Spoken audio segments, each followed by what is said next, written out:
മൂന്നാറിലെ കയ്യേറ്റം ഒഴിപ്പിക്കാൻ ശക്തമായ നടപടിയെടുക്കുമെന്ന് മുഖ്യമന്ത്രി പിണറായി വിജയൻ. ഇതിനു മുന്നോടിയായി സർവകക്ഷി യോഗം ചേരും. പരിസ്ഥിതി പ്രവർത്തകർ, മതാധ്യക്ഷന്മാർ, മാധ്യമപ്രതിനിധികൾ എന്നിവരുമായും കൂടിയാലോചന നടത്തുമെന്നും ഉന്നതതല യോഗത്തിന് ശേഷം മുഖ്യമന്ത്രി പറഞ്ഞു. സർക്കാരിനെ അറിയിക്കാതെ കുരിശ് പൊളിച്ച് നീക്കിയതിനെയും നിരോധനാജ്ഞ പ്രഖ്യാപിച്ചതിനെയും യോഗത്തിൽ മുഖ്യമന്ത്രി വിമർശിച്ചു.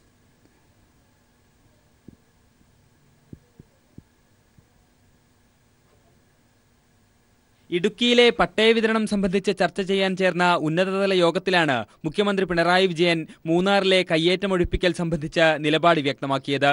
കയ്യേറ്റക്കാരോട് വിട്ടുവീഴ്ചയില്ലെന്നും എന്നാൽ കുടിയേറ്റക്കാരെ സംരക്ഷിക്കണമെന്നും യോഗശേഷം മുഖ്യമന്ത്രി പറഞ്ഞു. നമ്മുടെ സംസ്ഥാനത്ത് ചില കയ്യേറ്റങ്ങളുണ്ട് എന്നുള്ളത് വസ്തുതയാണ്. ആ കയ്യേറ്റങ്ങൾ ഒഴിപ്പിക്കുന്നതിന് ശക്തമായ നടപടികൾ സ്വീകരിക്കേണ്ടതുണ്ട്. സർക്കാർ അത്തരമൊരു നടപടി സ്വീകരിക്കുന്നതിന് മുൻപായി എല്ലാ രാഷ്ട്രീയ പാർട്ടികളുടെയും യോഗം വിളിക്കാൻ ഉദ്ദേശിക്കുന്നു. ഒഴിപ്പിക്കൽ നടപടികൾക്കായി ജില്ലാതല ഏകോപന സമിതികൾ രൂപീകരിക്കാനും യോഗത്തിൽ തീരുമാനിച്ചു. വൻകിട കയ്യേറ്റങ്ങൾ ഒഴിപ്പിക്കുന്നതിന് മുൻഗണന നൽകണമെന്നും റവന്യൂ വകുപ്പും പോലീസും സഹകരിച്ച് പ്രവർത്തിക്കണമെന്നും ജനപ്രതിനിധികളെ അകറ്റി നിർത്തരുതെന്നും മുഖ്യമന്ത്രി യോഗത്തിൽ നിർദ്ദേശിച്ചു. കയ്യേറ്റം ഒഴിപ്പിക്കുന്നതിനു മുൻപ് നോട്ടീസ് നൽകുന്നതടക്കമുള്ള നിയമ നടപടികളെല്ലാം കൃത്യമായി പാലിക്കണമെന്നും പരിസ്ഥിതി ലോല പ്രദേശമായതിനാൽ മൂന്നാറിൽ JCB ഉൾപ്പെടെയുള്ളവ ഉപയോഗിക്കരുതെന്നും മുഖ്യമന്ത്രി വ്യക്തമാക്കി. അതേസമയം സർക്കാരിനെ അറിയിക്കാതെ ജില്ലാ ഭരണകൂടം സ്വീകരിച്ച ചില നടപടികളെ മുഖ്യമന്ത്രി യോഗത്തിൽ വിമർശിച്ചു. കുരിശു പൊളിച്ചതും പോലീസിനെ അറിയിക്കാതെ നിരോധനാജ്ഞ പ്രഖ്യാപിച്ചതും ശരിയായില്ല. പട്ടയ വിതരണം സമയബന്ധിതമായി പൂർത്തിയാക്കാത്തതിനെ വിമർശിച്ച മുഖ്യമന്ത്രി മെയ് 21-ന് പട്ടയമേള നടത്തി 10,000 കുടുംബങ്ങൾക്കെങ്കിലും പട്ടയം നൽകണമെന്നും നിർദ്ദേശിച്ചു. കയ്യേറ്റം ഒഴിപ്പിക്കൽ തുടരുമെന്ന് റവന്യൂ മന്ത്രി E. ചന്ദ്രശേഖരനും വ്യക്തമാക്കി. മന്ത്രി MM Mani, chief secretary, revenue principal secretary, Idukki collector, sub collector തുടങ്ങിയ ഉന്നതോദ്യോഗസ്ഥരും യോഗത്തിൽ പങ്കെടുത്തു. News bureau, Thiruvananthapuram. മൂന്നാറിൽ വൻകിട കയ്യേറ്റക്കാരെ ഒഴിപ്പിക്കാൻ ശക്തമായ നടപടികൾ സ്വീകരിക്കണമെന്ന് LDF യോഗം സർക്കാരിനോട് ആവശ്യപ്പെട്ടു. 1977-ന് മുൻപുള്ള കുടിയേറ്റക്കാർക്ക് പട്ടയം നൽകുന്നതിന് നടപടി കൈക്കൊള്ളണമെന്നും LDF ആവശ്യപ്പെട്ടു. അതേസമയം മൂന്നാറിൽ തർക്കങ്ങൾ തീർന്നിട്ടില്ലെന്നും അവ ചർച്ചയിലൂടെ പരിഹരിക്കുമെന്നും CPI സംസ്ഥാന സെക്രട്ടറി കാനം രാജേന്ദ്രൻ യോഗത്തിന് ശേഷം മാധ്യമപ്രവർത്തകരോട് പറഞ്ഞു. മൂന്നാറിൽ കയ്യേറ്റമൊഴിപ്പിക്കാൻ ശക്തമായ നടപടികളുമായി മുന്നോട്ടു പോകണം. ഇക്കാര്യത്തിൽ വിട്ടുവീഴ്ച പാടില്ലെന്നും LDF സർക്കാരിനോട് ആവശ്യപ്പെട്ടു. അനധികൃത നിർമ്മാണങ്ങൾ തടയാൻ അടിയന്തരമായ നടപടികൾ സ്വീകരിക്കണം. കയ്യേറ്റക്കാരെയും കുടിയേറ്റക്കാരെയും രണ്ടായി കണ്ടുവേണം നടപടി സ്വീകരിക്കാനെന്നും സർക്കാരിനോട് LDF ആവശ്യപ്പെട്ടു. അതേസമയം മൂന്നാർ വിഷയവുമായി ബന്ധപ്പെട്ട് തർക്കങ്ങളെല്ലാം അവസാനിച്ചിട്ടില്ലെന്നും ഇവ ചർച്ചയിലൂടെ പരിഹരിക്കുമെന്നും CPI സംസ്ഥാന സെക്രട്ടറി കാനം രാജേന്ദ്രൻ മാധ്യമങ്ങളോട് പറഞ്ഞു.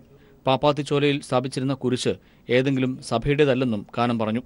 ഇല്ല, പ്രശ്നങ്ങളൊക്കെ ഇനിയും ഉണ്ടാവും. അങ്ങനെ അവസാനിക്കുന്നത് അത് ചർച്ച ചെയ്തല്ലേ അവസാനിക്കും. എല്ലാ കാര്യത്തിനും എപ്പോഴും തീരുമാനം ഉണ്ടാകുമോ? ചിലത് വീണ്ടും ചർച്ച ചെയ്യേണ്ടി വരും, കൂടുതൽ ചർച്ച ചെയ്യേണ്ടി വരും. സർക്കാരിന്റെ 1-ാം വാർഷികം വിപുലമായ പരിപാടികളോടെ മെയ് 25 മുതൽ ഒരാഴ്ചക്കാലം ആചരിക്കുന്നതിനും LDF യോഗം തീരുമാനിച്ചു. ഇതോടനുബന്ധിച്ച് തിരുവനന്തപുരം, കൊച്ചി, കോഴിക്കോട് എന്നിവിടങ്ങൾ കേന്ദ്രീകരിച്ച് പൊതുയോഗങ്ങൾ ചേരാനും തീരുമാനിച്ചിട്ടുണ്ട്. സർക്കാരിന്റെ 1-ാം വാർഷികത്തിന് മുമ്പായി ഇടുക്കി ജില്ലയിൽ ഉപാധിരഹിത പട്ടയം നൽകാനും LDF സർക്കാരിനോട് ആവശ്യപ്പെട്ടു. News bureau, Thiruvananthapuram. കയ്യേറ്റം ഏത് രൂപത്തിലുള്ളതായാലും ഒഴിപ്പിക്കണമെന്ന് ഭരണപരിഷ്കാര കമ്മീഷൻ ചെയർമാൻ VS അച്യുതാനന്ദൻ. കുരിശായാലും കയ്യേറ്റം ഒഴിപ്പിക്കണമെന്നും VS തിരുവനന്തപുരത്ത് പറഞ്ഞു. കയ്യേറ്റം ഏത് രൂപത്തിലുള്ളതായാലും, അത് കുരിശിൻ്റെതായാലും മറ്റെന്തിൻ്റെതായാലും അത് ഒഴിവാക്കപ്പെടേണ്ടത് തന്നെയാണ്. ഭൂമി കയ്യേറി കുരിശ് സ്ഥാപിച്ചത് ക്രൈസ്തവ ദർശനത്തിനെതിരാണെന്ന് Thrissur archbishop Mar Andrews Thazhath. കുരിശ് പരസ്യമായി നീക്കം ചെയ്യേണ്ടിയിരുന്നില്ല. സ്പിരിറ്റ് ഇൻ ജീസസിനെ കത്തോലിക്ക സഭ അംഗീകരിക്കുന്നില്ലെന്നും ബിഷപ്പ് വ്യക്തമാക്കി. കെട്ടിടങ്ങൾ പണിയുക, കുരിശ് സ്ഥാപിക്കുക, മതത്തിൻ്റെതായ അമ്പലങ്ങൾ, ദേവാലയങ്ങൾ പണിയുക, ഇതിനെ ഒന്നിനെയും ക്രൈസ്തവ സമൂഹം അല്ലെങ്കിൽ രാഷ്ട്ര സമൂഹം അംഗീകരിക്കുന്നില്ല. മതപ്രതീകമായ ഒരു പൂജ്യമായ ഒരു പ്രതീകത്തെ അത് അവിടെ നിന്ന് മാറ്റുന്നത് അത് അങ്ങനെ ചെയ്യേണ്ടതായിരുന്നില്ല. അത് മാറ്റണമെങ്കിൽ അത് പരസ്യങ്ങളൊന്നും കൊടുക്കാതെ രഹസ്യമായി അതൊക്കെ മാറ്റാമായിരുന്നു എന്നൊരു തോന്നലുണ്ട്. അതൊഴികെ ബാക്കി കയ്യേറിയതിനെ അംഗീകരിക്കുന്നില്ല. മുന്നണിയിൽ ചർച്ച ചെയ്യാതെ KM മാണിയെ UDF-ലേക്ക് ക്ഷണിച്ച MM ഹസന്റെ നടപടിക്കെതിരെ UDF യോഗത്തിൽ രൂക്ഷ വിമർശനം. KM മാണിയെ UDF-ലേക്ക് ക്ഷണിക്കേണ്ട കാര്യമില്ലെന്ന് UDF convener PP Thankachan. UDF തീരുമാനങ്ങൾ വിശദീകരിച്ച് നടത്തിയ വാർത്താ സമ്മേളനത്തിലാണ് അദ്ദേഹം ഇത് പറഞ്ഞത്. മൂന്നാറിലെ ഒഴിപ്പിക്കലിന്റെ ഭാഗമായി കുരിശ് തകർത്ത നടപടി അധാർമികമായി പോയിവെന്നും PP തങ്കച്ചൻ പറഞ്ഞു. മലപ്പുറം തെരഞ്ഞെടുപ്പ് വിജയമായിരുന്നു UDF നേതൃയോഗത്തിലെ പ്രധാന അജണ്ട. കെ കുഞ്ഞാലിക്കുട്ടിയെ അഭിനന്ദിച്ച യോഗം വോട്ടിംഗ് ശതമാനവും ചർച്ച ചെയ്തു. ഇതിനു പിന്നാലെ SJDU നേതാക്കൾ മാണി വിഷയം യോഗത്തിൽ ഉന്നയിക്കുകയായിരുന്നു. മുന്നണിയിലെ ചർച്ചയോ തീരുമാനമോ ഇല്ലാതെ എന്തടിസ്ഥാനത്തിലാണ് KPCC പ്രസിഡന്റ് MM ഹസൻ UDFിലേക്ക് KM മാണിയെ ക്ഷണിച്ചതെന്ന് നേതാക്കൾ ചോദിച്ചു. ഹസന്റേത് മുന്നണി മര്യാദയുടെ ലംഘനമാണെന്നും SJDയും കേരള കോൺഗ്രസ് ജേക്കബ് വിഭാഗവും കുറ്റപ്പെടുത്തി. KM മാണിയെ നിലവിലെ സാഹചര്യത്തിൽ UDFിലേക്ക് ക്ഷണിക്കേണ്ടതില്ലെന്നും ലീഗ് ഒഴികെയുള്ള ഘടകകക്ഷികൾ യോഗത്തിൽ അഭിപ്രായപ്പെട്ടു. എന്നാൽ മാണിയുടെ തിരിച്ചുവരവ് തള്ളിക്കളയരുതെന്ന് കെ കുഞ്ഞാലിക്കുട്ടി ആവശ്യപ്പെട്ടു. അതേസമയം മാധ്യമപ്രവർത്തകരുടെ ചോദ്യത്തിന് താൻ മറുപടി പറയുകയായിരുന്നു എന്നാണ് MM ഹസൻ വിമർശനത്തിന് വിശദീകരണം നൽകിയത്. മാണിയെ UDFിലേക്ക് ക്ഷണിക്കുന്നതിനെക്കുറിച്ചുള്ള ചോദ്യത്തിന് UDF കൺവീനറുടെ മറുപടി ഇങ്ങനെ: പന്ത് മാണി സാറിന്റെ കോർട്ടിലാണ്, അദ്ദേഹമാണ് തീരുമാനിക്കേണ്ടത്. പ്രത്യേകിച്ച് ക്ഷണിക്കേണ്ട കാര്യമില്ല. ഓപ്പൺ ഇൻവിറ്റേഷൻ കിടക്കാം, വാതിൽ കൊട്ടിയെടുത്തിട്ടില്ല. മൂന്നാറിലെ കയ്യേറ്റമൊഴിപ്പിക്കലിന്റെ ഭാഗമായുള്ള കുരിശ് നീക്കം ചെയ്യലിലും PP തങ്കച്ചൻ പ്രതികരിക്കാതിരുന്നില്ല. കുരിശ് പൊളിച്ചത് വളരെ അധാർമികമായി. അത് മറ്റു വഴികളുണ്ടായിരുന്നു. സ്ഥലം കൈവശപ്പെടുത്തിയിട്ട് കുരിശ് അവരോട് തന്നെ പൊളിച്ച് മാറ്റാം. അതൊക്കെയാണ് മര്യാദ. ഒറ്റയടിക്ക് അത് പൊളിച്ചു കഴിയാതെ വളരെ നികൃഷ്ടമായ രീതിയിൽ പിടിച്ച് വളച്ച് ഓടിച്ച് അത് ഒരു ക്രിസ്ത്യൻ വിശ്വാസികളെ സംബന്ധിക്കുന്നതോട് മാനസികമായി വലിയ ഒരു പ്രയാസം ഉണ്ടായിട്ടുണ്ട്. ഫോർവേഡ് ബ്ലോക്കിനെ UDFിൽ ക്ഷണിതാവാക്കാനും കന്റോൺമെന്റ് ഹൌസിൽ ചേർന്ന UDF യോഗത്തിൽ തീരുമാനമായി. News bureau, Thiruvananthapuram. UDFിലേക്ക് തന്നെ ആരും ക്ഷണിച്ചിട്ടില്ലെന്നും ഇത്തരം ആവശ്യവുമായി ആരുടെയും മുന്നിൽ ചെന്നിട്ടില്ലെന്നും KM മാണി. ഇപ്പോൾ നടക്കുന്ന ചർച്ചകൾ തമാശയാണ്. അങ്ങനെയുള്ള ചർച്ചകളുമായി മുന്നോട്ട് പോകുന്നത് മോശമാണെന്നും KM മാണി വ്യക്തമാക്കി. വളരെ തമാശയായൊരു കാര്യമാണ്. ദയവായി അങ്ങനെ ചർച്ചയൊന്നും വേണ്ട. ഞങ്ങൾ വളരെ സന്തോഷത്തോടെ ഇപ്പം പ്രവർത്തിക്കുകയാണ്. ഞങ്ങളിങ്ങനെ ആവശ്യം മുന്നോട്ട് വെച്ചിട്ടില്ലല്ലോ. ഒരപേക്ഷ ആരുടെയെങ്കിലും മുമ്പിൽ ചെന്നിട്ടുണ്ടോ? സ്വതന്ത്രമായി പ്രവർത്തിക്കുന്ന കേരള കോൺഗ്രസിനെ മറ്റൊരു ചർച്ചയിലേക്ക് ഇങ്ങനെ കൊണ്ടുപോയിട്ട് കാര്യമില്ല. അത് കൊണ്ടുപോകരുത്. അത് കൊണ്ടുപോകുന്നത് വളരെ മോശമാണ് എന്ന് മാത്രമേ എനിക്ക് പറയാം. പാപ്പാത്തിച്ചോലയിൽ ഭൂമി കയ്യേറിയ സ്പിരിറ്റൻ ജീസസ് സംഘടനാ മേധാവി ടോംസ് കറിയക്കെതിരെ കേസെടുത്തു. ഭൂസംരക്ഷണ നിയമപ്രകാരമാണ് കേസെടുത്തത്. കയ്യേറ്റം ഒഴിപ്പിക്കാനെത്തിയ ഉദ്യോഗസ്ഥർക്ക് മാർഗതടസ്സം സൃഷ്ടിച്ച വാഹന ഉടമയ്ക്കെതിരെയും കേസെടുത്തിട്ടുണ്ട്. ഇടുക്കി സൂര്യനിലയിലെ പാപ്പാത്തിച്ചോലയിൽ ഇന്നലെ ഉണ്ടായ സംഭവവുമായി ബന്ധപ്പെട്ടാണ് പോലീസ് 2 കേസുകൾ രജിസ്റ്റർ ചെയ്തിരിക്കുന്നത്. തൃശൂർ ആസ്ഥാനമായ സ്പിരിറ്റിൻ ജീസസ് ട്രസ്റ്റിന്റെ ചെയർമാൻ ടോം സെക്രിയ, അദ്ദേഹത്തിന്റെ കൂട്ടാളി തൃശൂർ മണ്ണൂത്തി സ്വദേശി KA കുറുഞ്ചു എന്നിവർക്കെതിരെയാണ് ശാന്തൻപാറ പോലീസ് കേസെടുത്തത്. ദേവികുളം അഡീഷണൽ തഹസിൽദാരുടെ പരാതിയുടെ അടിസ്ഥാനത്തിലാണ് കേസ്. ഭൂസംരക്ഷണ നിയമത്തിലെ സെക്ഷൻ 7(1) പ്രകാരം അനുമതിയില്ലാതെ സർക്കാർ ഭൂമിയിൽ അതിക്രമിച്ച് കടന്ന് നിർമ്മാണ പ്രവർത്തനം നടത്തിയതിനും ഇന്ത്യൻ പീനൽ കോഡ് സെക്ഷൻ 447 പ്രകാരം സർക്കാർ ഭൂമിയിൽ അതിക്രമിച്ച് കടന്നതിനുമാണ് ടോം സെക്രിയക്കെതിരെ കേസെടുത്തത്. കയ്യേറ്റമൊഴിപ്പിക്കാനെത്തിയ റവന്യൂ ഉദ്യോഗസ്ഥരെ കാർ ഉപയോഗിച്ച് മാർഗതടസ്സം സൃഷ്ടിച്ചതിനും സർക്കാർ ഉദ്യോഗസ്ഥരുടെ കൃത്യനിർവഹണത്തിന് തടസ്സം വരുത്തിയതിനുമാണ് IPC സെക്ഷൻ 353 പ്രകാരം KA കുറുഞ്ചുവിനെതിരെ കേസെടുത്തത്. അതേസമയം കയ്യേറ്റം ഒഴിപ്പിക്കുന്നതുമായി ബന്ധപ്പെട്ട രേഖകൾ പരിശോധിക്കാൻ ദേവികുളം സബ് കളക്ടർ പ്രത്യേക സംഘത്തെ നിയോഗിച്ചു. മൂന്നാറിലും പരിസര പ്രദേശത്തെ പഞ്ചായത്തുകളിലും കഴിഞ്ഞ സർക്കാരിന്റെ കാലത്ത് നടന്ന അനധികൃത നിർമ്മാണങ്ങൾ കണ്ടെത്തുകയാണ് പുതിയ ലക്ഷ്യം. അതേസമയം കയ്യേറ്റങ്ങൾ ഒഴിപ്പിക്കുന്നതുമായി ബന്ധപ്പെട്ട ആസൂത്രിത വാർത്തകൾ പ്രചരിപ്പിക്കുന്ന മാധ്യമങ്ങൾക്കെതിരെയുള്ള പരാതി ജീവനക്കാർ ജില്ലാ കളക്ടറെ ധരിപ്പിച്ചിട്ടുമുണ്ട്. News bureau, Idukki. മുതിർന്ന കോൺഗ്രസ് നേതാവും മുൻ കേന്ദ്രമന്ത്രിയുമായ കമൽനാഥും പാർട്ടി വിട്ടു. കോൺഗ്രസിനകത്തെ അവഗണനയിൽ പ്രതിഷേധിച്ചാണ് മുതിർന്ന നേതാവ് BJPയിലേക്ക് ചേക്കേറുന്നത്. കേന്ദ്ര മന്ത്രിസഭാ പുനഃസംഘടനയിൽ കമൽനാഥിനെയും ഉൾപ്പെടുത്തും. കോൺഗ്രസിൽ നിന്നുള്ള കമൽനാഥിന്റെ രാജിപ്രഖ്യാപനം ഉടനുണ്ടാകും. പൊതുവെ ദുർബലമായിരിക്കുന്ന കോൺഗ്രസിന് വൻ ഇരുട്ടടി നൽകി മുൻ കേന്ദ്രമന്ത്രിയും മുതിർന്ന കോൺഗ്രസ് നേതാവുമായ കമൽനാഥും BJPയിലേക്ക് ചേക്കേറുകയാണ്. കോൺഗ്രസ് നേതൃനിരയിൽ നിന്ന് കമൽനാഥ് നേരിട്ട കടുത്ത അവഗണന മുതലെടുത്താണ് BJP പ്രവേശനത്തിന് കളമൊരുങ്ങിയത്. 29 MPമാരുള്ള മധ്യപ്രദേശിൽ കോൺഗ്രസിന് 2 MPമാരാണുള്ളത്. ചിന്തുമാരിൽ നിന്ന് കമൽനാഥും ഗുണയിൽ നിന്ന് ജ്യോതിരാദിത്യ സിന്ധ്യയും. കോൺഗ്രസ് ലോക്സഭാ നേതൃസ്ഥാനം പ്രതീക്ഷിച്ച കമൽനാഥിന് പകരം മല്ലികാർജ്ജുൻ ഖാർഗെയാണ് ഹൈക്കമാൻഡ് നിയോഗിച്ചത്. പബ്ലിക് അക്കൌണ്ട്സ് കമ്മിറ്റി അധ്യക്ഷ സ്ഥാനവും നഷ്ടമായി. കമൽനാഥിന്റെ BJP പ്രവേശനം ഉറപ്പിച്ച് മധ്യപ്രദേശ് മുഖ്യമന്ത്രി ശിവരാജ് സിംഗ് ചൌഹാൻ ദില്ലിയിലെത്തി അമിത്ഷായുമായി ചർച്ച നടത്തി. അടുത്ത വർഷം മധ്യപ്രദേശിൽ നിയമസഭാ തെരഞ്ഞെടുപ്പ് നടക്കാനിരിക്കെയാണ് തലമുതിർന്ന കോൺഗ്രസ് നേതാവും പാർട്ടി വിടുന്നത്.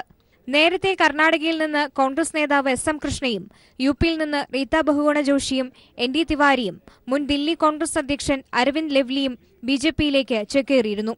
മറ്റു പാർട്ടികളിൽ നിന്ന് കൂടുതൽ നേതാക്കളെ ബിജെപിയിലേക്ക് കൊണ്ടുവരണമെന്ന അജണ്ട ചർച്ച ചെയ്തായിരുന്നു ഭുവനേശ്വറിൽ ചേർന്ന ബിജെപി ദേശീയ നിർവാഹക സമിതി യോഗവും. രാഹുൽ ഗാന്ധിയുടെ നേതൃത്വത്തിനെതിരെ പാർട്ടിക്കകത്ത് വിമർശനം പൊട്ടിത്തെറിയിലേക്ക് എത്തിയ സാഹചര്യത്തിൽ കൂടിയാണ് നേതാക്കൾ ഒന്നൊന്നായി കോൺഗ്രസ് വിടുന്നത്. News bureau, Delhi.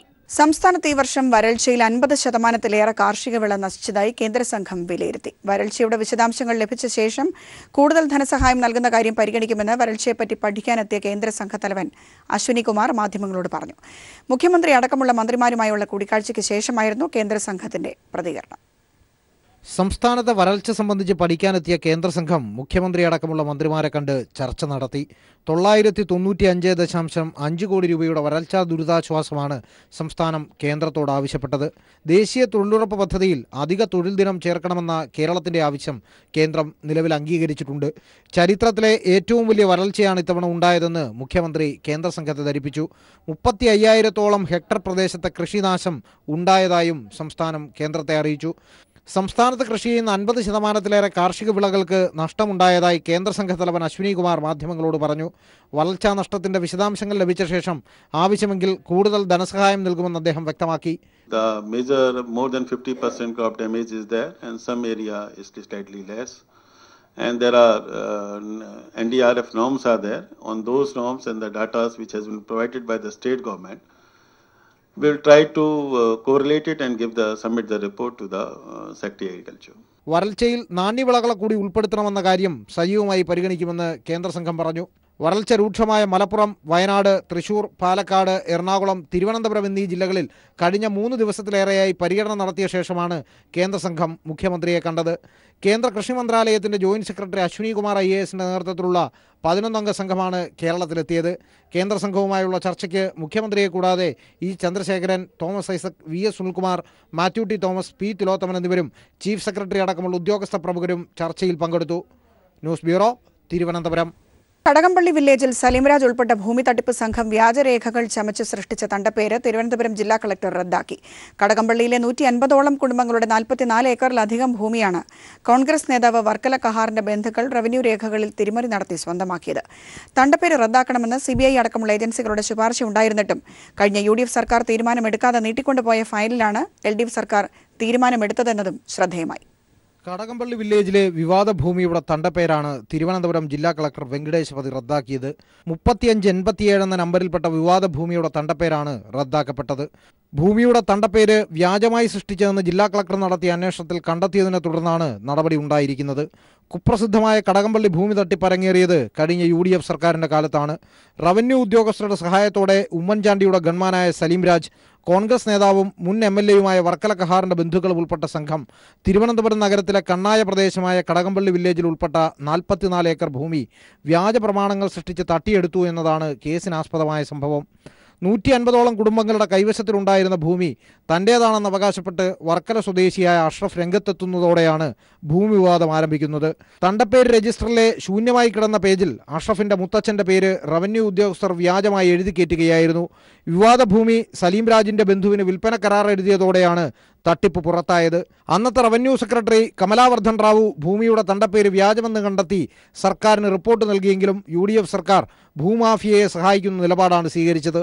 UDF സർക്കാർ തീരുമാനമെടുക്കാതെ നീട്ടിക്കൊണ്ടുപോയ ഫയലിലാണ് ജില്ലാ ഭരണകൂടം ഇപ്പോൾ തീരുമാനമെടുത്തത്. സർക്കാരിന്റെ തീരുമാനത്തെ സ്വാഗതം ചെയ്യുന്നതായി ആക്ഷൻ കൗൺസിൽ അംഗം കിഷോർ പീപ്പിൾ TVയോട് പറഞ്ഞു. ഈ തണ്ടപ്പേര് റദ്ദാക്കിയത് മൂലം കടകംപള്ളിയിലുള്ള ഇപ്പോഴുള്ള യഥാർത്ഥ ഉടമസ്ഥർക്ക് തങ്ങളുടെ വസ്തുക്കളുടെ ക്രയവിക്രയ സ്വാതന്ത്ര്യം പഴയ രീതിയിൽ പുനഃസ്ഥാപിച്ച് കിട്ടുമെന്നുള്ളതാണ് ഇപ്പോഴത്തെ നമുക്ക് കിട്ടുന്ന വാർത്ത. കടകംപള്ളിയിലെ 150ഓളം കുടുംബങ്ങളുടെ ഭൂമി പോക്കുവരവ് ചെയ്യാൻ ഇതോടെ സാധ്യതയേറിയിരിക്കുകയാണ്. S ജീവൻകുമാർ, തിരുവനന്തപുരം.